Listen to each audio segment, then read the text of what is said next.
The maternal mortality rate in Namibia has been increasing in the last 10 years, and naturally this was something that was a high priority area for the government and is actually a priority area for most governments in the region.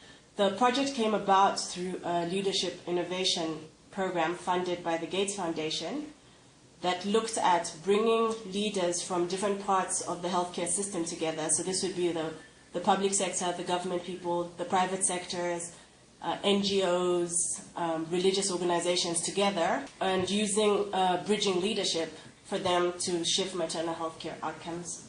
So this is what it's like to be a mother in Namibia. Okay, so I'm 16 years old, and I'm pregnant. And I'm like, okay, do I want to go to the clinic? No, I don't want to go to the clinic. Why? Because I'm scared of getting an HIV test. I came across women who were having their 4th or 5th pregnancy, and they came for their first antenatal care visit at 7 months. So there isn't a lot of knowledge and realization of the full benefits of engaging in early antenatal care. And in the region in Namibia where we were running our pilot, which is Khomas, only 7% of the women went to antenatal care in the first trimester of pregnancy. Khomas is like any typical African city. I'm Zambian, so being in Khomas was like being in Kabwe, Ondola.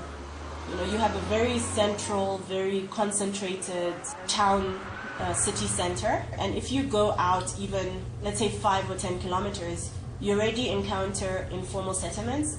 It's not unlike the typical African city that's displaying the effects of urbanization without job creation to support that.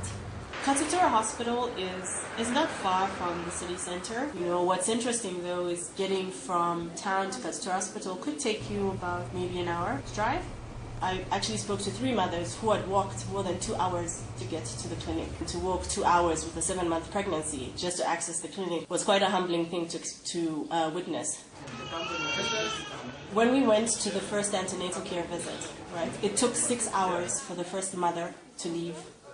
And I personally, just sitting on the bench, I couldn't understand the system because I'd see mothers come in, they had their healthcare passports to the administrative nurse at the desk. They go to one procedure, go back again, one procedure, and go back again. So we had a team that was focusing on looking at improving operations. They created a map of exactly how they navigated. So when they'd go back and forth, and generated what we call a spaghetti diagram, because it really looks like spaghetti. It looks like little wiggles of movement, people walking up and down. And we showed this to the nursing staff and said, you know, this is what you have created in a process. People are going back and forth, and it's no wonder that it's taking 6 hours. And this was a big insight for them, because a lot of them had entered the system that was designed that way. They just inherited it. So what we then did was we created a very simplified